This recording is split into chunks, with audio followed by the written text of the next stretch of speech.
Hey guys, back with another video. Wow, this is a different kind of video.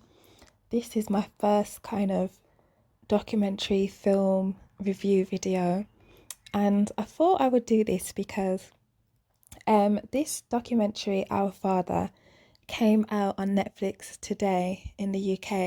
I don't know if it's out in America yet or if it's already been out. However, this is new for us here.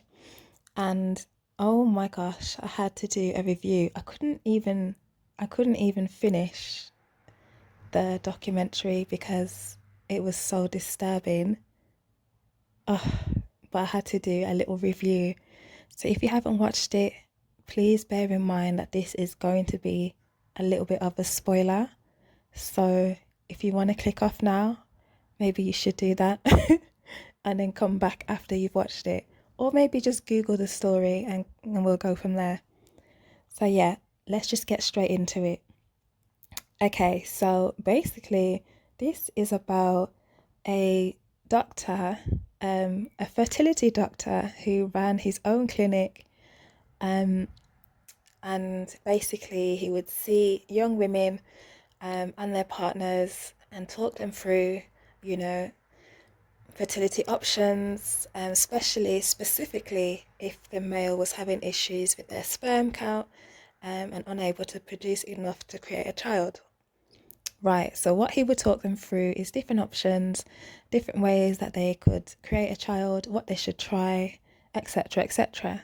So, what he would do is they would come in, some of them would come in by themselves, some of them would come in with their partner, and sometimes their partner would obviously bring with them their own sperm and obviously keep it warm, or I think they would have had to produce it in the last hour so that it was fresh and, you know, all that scientific stuff.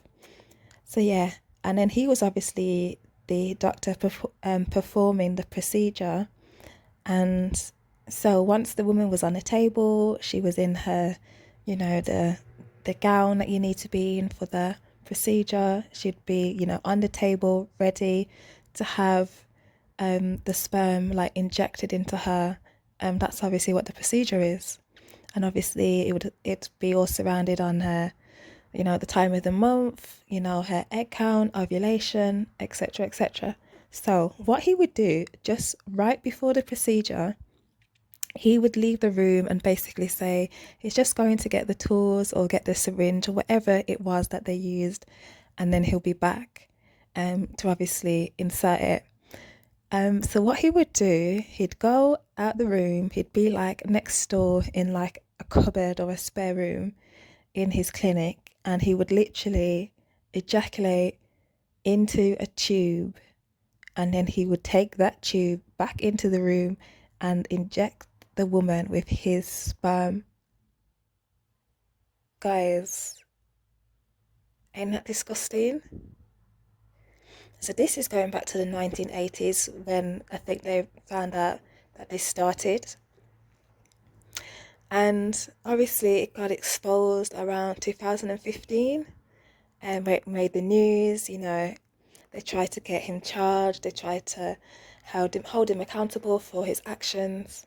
But between 1980 and 2015, there's a confirmed amount of 94 children that he created without these women's and young mothers' consent.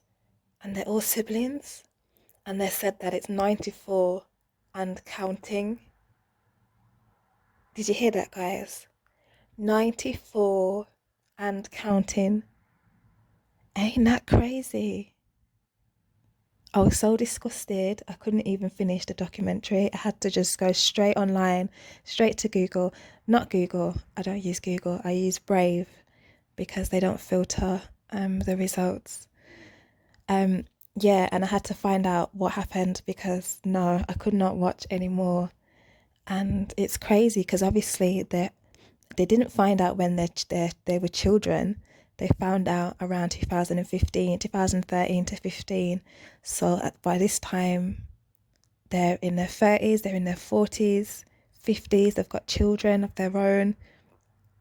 And then they find out that their dad that they've known their whole life is not their biological dad, and that they don't have, the regular four siblings. They have 94 half siblings, or whatever you want to call it. 94? Fucking hell. Ain't that crazy? Excuse my language. I'm so sorry for laughing, because this is not a laughing matter. Not at all. Like, it's so sad as well at the same time, because obviously not all 94 of the siblings are on the documentary, but some of them are, and they're talking about how it changed their life. They lost their identity, they lost their sense of individuality.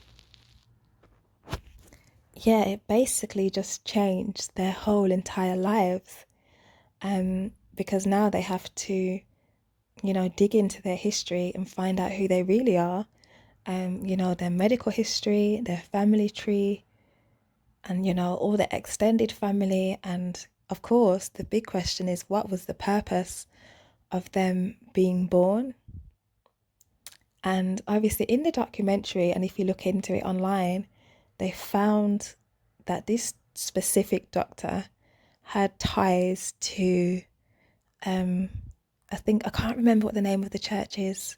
I'll bring it up in a second, but he had ties to this church that was like a Christian occult, and basically they believed in um, maintaining and maintaining the white race, and making sure that they don't go extinct. So they believed in reproducing children, as many as possible, with as many women as possible, so that, you know they lived forever, I guess. And not only that, majority of the 94 siblings have blue eyes and blonde hair. So this guy was really trying to create, I don't even know, because yeah, it's crazy, because they couldn't get information out of him. He never admitted to the purpose of, why he did this for so many years, why he created so many children. You know, he literally just said that it was to do with um God and the religion. He literally blamed it on a passage. I'll bring that up in a moment. And said that's because he's a religious man, and that's what he read in the Bible. That's what he did. And yeah, he basically had no empathy or nothing for these families that he'd broken up, and all these children, these fatherless children that he created. Technically fatherless, because he's the father and he's not fathering them. It's like, yeah, it's so crazy. I can't, I'm literally speechless, honestly. And there's one part of it where it shows that some of the siblings all arranged to meet up with him and kind of ask him questions. And instead of that being the case, he came there and he had a gun on his waist, and he was like absolutely cold. He had no remorse for what he had done. And then he was asking all the siblings questions about their lives, about their occupations, to see which ones were doing well and trying to rate them in order. And the only explanation he gave them, again, was refer them to a chapter in the Bible. And like that was it. And the kicker about this is, the worst thing about this is, when they do eventually to get it to court and stuff, because it was a difficult case to prosecute, which is understandable, because they're saying they can't class it as rape based on the rape definition. Do you know what I mean? It was hard for them to prosecute, so I think the Attorney General turned the case down many times. It barely got to TV. It barely got the exposure that it deserved. And yeah, imagine he got 1 year suspended sentence, so no jail time, and a $500 fine. And obviously his doctor's license revoked, but obviously he's old. He's like 70 at this point. Like, and that's it. Like, that's all. That's all the consequences was for abusing his medical license and breeding these women with his sperm and DNA. without their consent. I'm in utter shock. Like, I don't understand the justice system in the US, for one. And for two, I know crimes, obviously, that are hard to define, and hard to prosecute is obviously going to be a bit more difficult. However, 1 year suspended sentence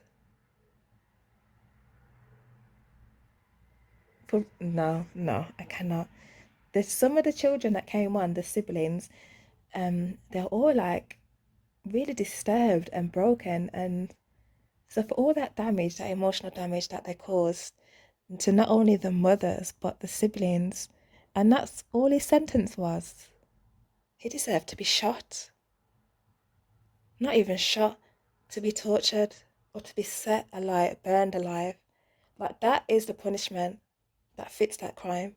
Even that's not enough.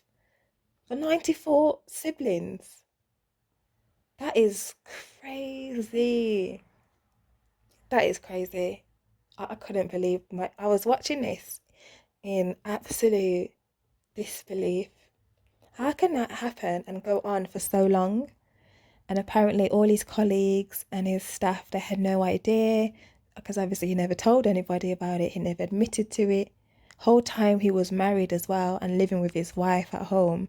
So apparently she didn't know that that's what he was doing. And it's also disgusting because at least 94 times he's going into the room next door to these couples and he's ejaculating and then coming straight back in and injecting his sperm into these women like nothing's happened. And some of these men that were there, their partners were really struggling to produce sperm. So for the fact that they would produce it and bring it to him, only for him to dash it in the bin and replace it with his own, it's so disturbing. I can't even find the words. Can't even find the words. So yeah, guys, I want to know if any of you guys have watched this. And what did you think of it? Yeah, guys, look here. I found this article on Newsweek. It says, "Where is Dr. Klein now?" Today, Dr. Klein remains a free man. In 2017, Dr. Klein pleaded guilty to obstruction of justice and admitted he inseminated patients with his own semen without their consent or knowledge. He was 79 years old at the time of his conviction. He received a 1 year suspended sentence, a $500 fine, and ultimately served no prison time. Dr. Klein also lost his medical license, but he had retired nearly a decade earlier in 2009. Unfortunately, very little is known about his whereabouts today. So yeah, guys, literally that was it. But honestly, I found it so interesting and disturbing at the same time. I had to do a review. This guy is definitely evil. And honestly, I feel for all the siblings, the mums, the parents, everybody involved. It's like a very sad story with little to no justice at all. So if you haven't watched it, please go and watch it. Let me know your thoughts. And yeah, leave a comment as well. Don't forget to like and subscribe. Thanks, guys.